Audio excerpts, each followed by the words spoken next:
All right, hello everyone. Welcome to Down and Dirty. I'm Larry. Today we're going to be changing a unit bearing on a 21 JL. Had some damage done to it. Got some noise in it now. So we're going to go ahead and install a new one. Pretty simple test, so let's get started. All right, we'll get started here installing this Moog unit bearing. So the first thing we want to do is we want to remove the center cap. This KMC setup's odd. They have 4 bolts. One of them's a fake. Just try to look at it, figure out which one's a fake. The real ones are kind of a triangular pattern. The other one does nothing. It's there for looks. I don't know why they just didn't make it 3. Simplify things.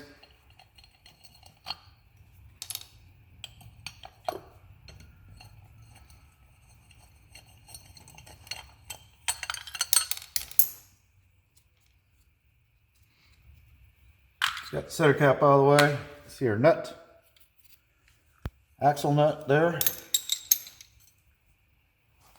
Need to break that loose before we lift it up in the air. Do have a couple other options if you don't do so, or if you have a really good impact, you should be able to just zip this off also. We're going to do it this way because these aren't that tight, so it broke loose very easily. It's a locking type nut, so it does not spin off easily. So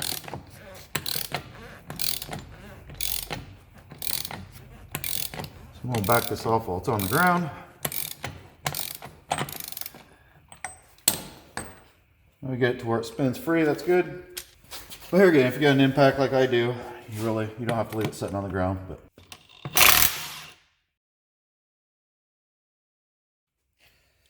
I really have it, it's just barely on the ground. So another thing, for me anyway, since I have a lift, or if you're using a jack, 37-inch tires are relatively heavy, is I'll lift it just enough off the ground when I'm taking the tire wheel assembly off, and I'll do the same when I'm putting it back on. So you don't have to lift it very far.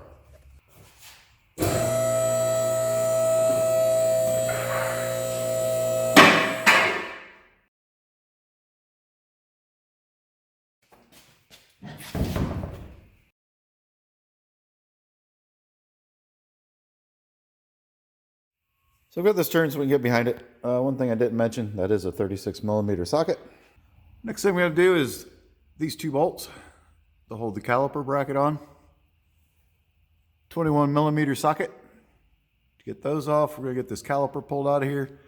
And then you want to have a good way to hang it, not from the hose. So make up some kind of a hook or something. All right, 21mm socket on here. Break these loose. These are going to be fairly tight.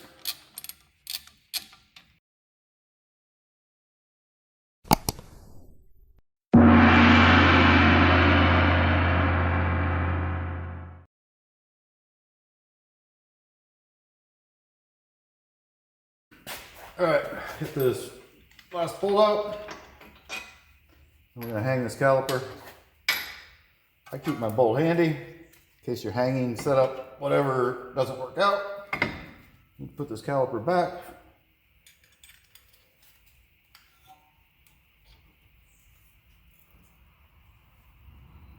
Yeah, I think that works out pretty good. I just bent this up again, 3/16 round stop, made kind of a C. Hang it right here on the shock. Lower shock mount. Nice and secure. We're not hanging on our hose or pinching our hose or anything. It's out of the way. This next thing we have is we have these bolts right here. So there's 3 of them. It's a triangular pattern. We have these 2, and then there's one straight across from the axle on the other side. It's a 13mm 12-point socket. If not, a breaker bar. With that was a piece of cake. Just a stubby, sure, standard ratchet is not enough leverage. So I'm doing these because we're already right here. Of course, we've got one more on the other side. But we also have to get the brake rotor off. Finish taking the nut off of the axle for the bearing. Should have one single flathead Torx 30 T30. Holds the rotor on.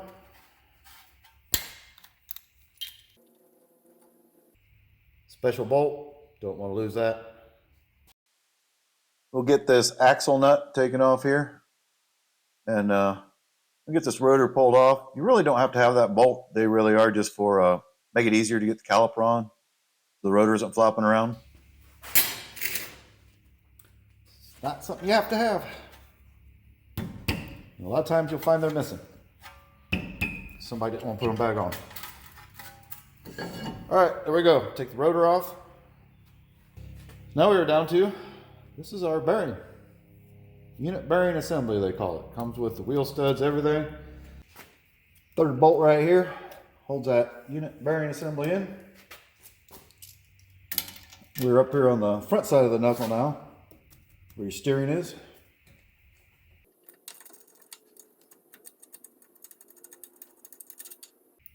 I don't pull these all the way out. I just leave them hanging in there. The other two are still hanging in their holes. Okay, now what we have to do is, this is our sensor, our wheel sensor for anti-lock, traction control, whatever else they use it for. Because inside this bearing, it has a ring, it's called a tone ring, that has teeth on it. That as it rotates, this sensor counts the rotation, and it's what they use to check all four wheels of, are they spinning the same or not? That's kind of part of your whole traction control, anti-lock brake setup. So when you get them lights, Christmas tree type stuff coming up on your dash where everything lights up, says anti-lock brakes, traction control, blah, blah, blah, is not working. A lot of times it's because one of these. You may have pulled a wire, cut a wire, maybe a bad sensor, might just be dirty. So we have to get this out of the bearing because it is attached to this unit bearing we're replacing. But first we got to remove this dust shield, brake shield here, so we can get that sensor up out of there. So there's 3 bolts here that hold that in. 10mm socket for these bolts. I'm actually just going to remove 2 bolts. It'll be enough. Because we can pull the shield forward to get the sensor up out of it. So we don't even have to take all 3 bolts out. So we don't have to take the shield all the way out. So for your sensor, that's a 5mm Allen. And it's not going to be real tight. That part is plastic. It does have a brass copper ring inside of it. But you don't want to over tighten it. You can damage the sensor. Bolt from the factory, you can see it has blue Loctite on it. I would put a dab of blue Loctite back on that when you put it back in. Like I said, don't pull on the wire part of it. You want to grab hold of this body right here and just wiggle it. Just kind of wiggle it around and pull up. Get my finger underneath this part right here. We'll get it pulled up. There, now we have it loose. Pull the shield up out of the way here and just pull the sensor all the way out. That's your sensor. So just set it off to the side. And now we're ready to pop this bearing out of here. Your axle shaft right here is splined inside of the bearing. So the axle shaft is splined, inside the bearing is splined. That's normally what gets stuck the worst, depending on how long or how old the vehicle is, if it's rusty or not. I'll just stick the nut back on several turns so you don't damage threads. So let's tap on this to try to knock it loose in the spline. And I can see it already moved. So now we have the axles loose. We're going to work on getting the bearing out of the knuckle. The knuckle is this whole portion here that everything attaches to that does your steering. So we're just going to tap around on the bearing and pull on it. That actually came out very easy. I've seen where you sit here for an hour struggling trying to get all this stuff to come loose and come apart.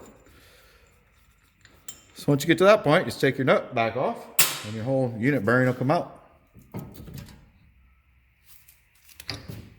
That's it.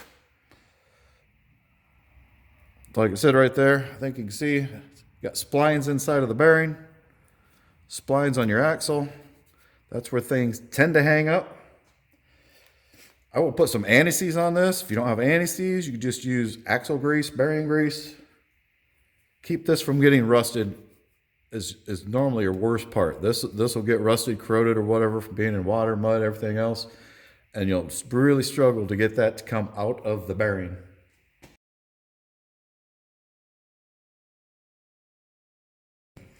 So get your bore cleaned out really good. Mine's wiping out real clean. Looks nice and shiny. If it don't, if it's rusty or anything. Of course, these are aluminum knuckles. Probably isn't going to be rusty. If you have the steel knuckles, they will tend to be. We'll get it cleaned up real good so your bearing slides in there real nice again. Clean our splines out. So we're going to do some anti-seize on the splines. Very little.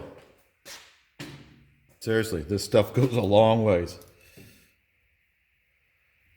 You'll find out if you get it on you. Before you know it, you'll have it on one spot, it'll be all over you everywhere, and you'll start looking like the Tin Man. That's good. Slide the new bearing in. Grab a new bearing here. Got a little plug cover for your sensor.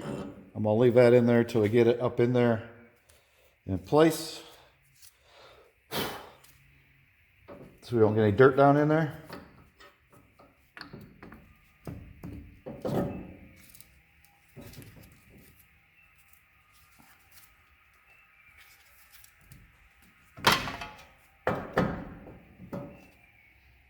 Just kind of wiggle it around till it walks up in there. And get your bolts lined up. Finger tight those from the back.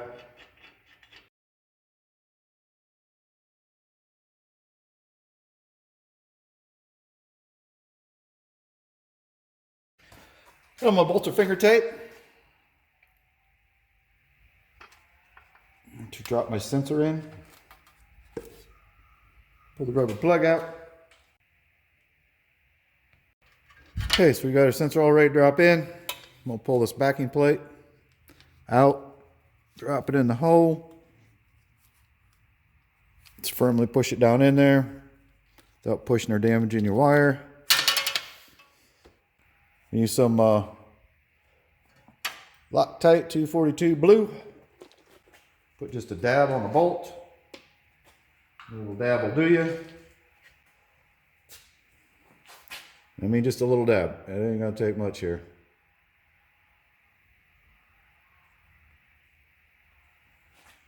Just a little bit on there. Just put just a little bit on there, and it runs all the way around the threads. It don't take much. This is another one of those things. It'll be everywhere before you know it. Loctite, anti-seize, yeah. A little bit goes a long ways. Get our bolt put back in there with our 5mm Allen that we had. I'm going to snug this just slightly. Get our 2 bolts put back in our shield here.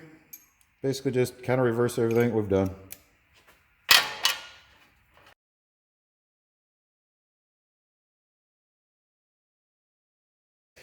So now we can get our unit bearing. All these 3 bolts of the unit bearing, we'll get these torqued down. We'll look up the torque spec for that, get that done. Get a rotor put back on. Get our brake caliper put back on. Get all that stuff torque spec. And then we can lower it back down, get our wheel tire back on here. And last thing I'll do is torque this axle nut with it sitting on the ground. It's going to be the easiest way to do it. So here's the inside of our brake rotor. I flipped it over. It's kind of nasty, dirty. I'm going to get this all cleaned up before we slide it on so we don't get any dirt in between the rotor and the bearing to where we'll have unnecessary runouts. So I'm just going to take a Scotch-Brite pad, clean this up a little bit. It's got a piece of red Scotch-Brite pad here.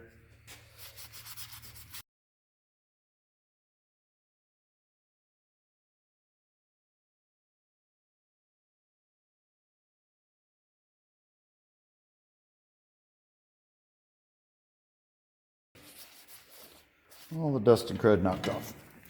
Slap the rotor back on.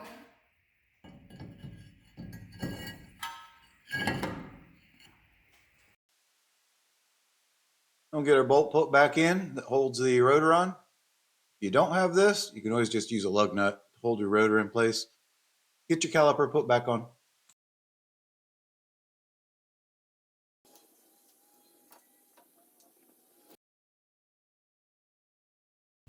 Got my torque wrench set for this one.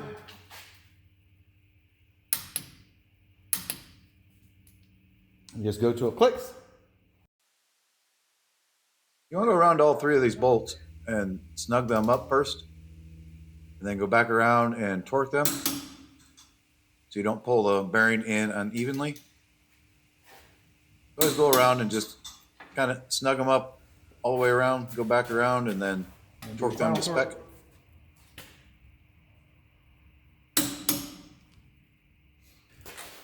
So I don't know if I mentioned it or not. When I got this, when I put this on here, this is a brand new nut. Spindle nuts or axle nuts like this, your pinion nut on your ring and pinion, your ring gear bolts. There are a lot of things that are not reusable. It's a one-time use. This being a locking type nut, the problem is if you keep reusing them, it's no longer holding like it's supposed to. It doesn't lock in like it's supposed to. So this is a one-time use. It's supposed to replace it every time you take them off, put them on. If you're on the road doing something like this, I carry a little bottle of blue Loctite. So if you're on the road, you don't have another nut, blue Loctite will get you by as well. You can get it changed out. Sometimes you gotta wiggle these back and forth, get them to go back on.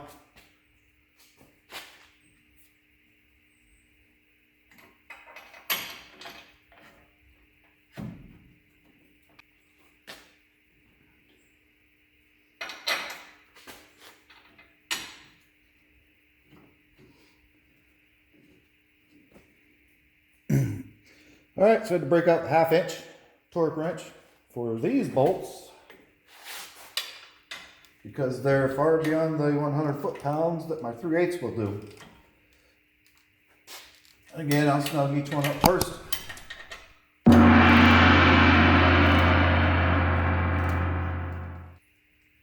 Get the torque down.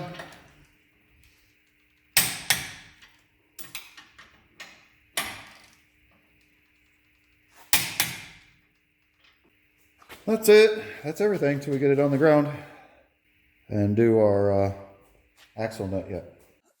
All right, well that concludes this video of doing the unit bearing on the JL. Sorry there at the end, got in a bit of a hurry, getting the tire on it and torquing down the nut for the unit bearing. I didn't catch that on the camera. Had the camera turned off, actually moved out of the way while I was getting the wheel mounted back on.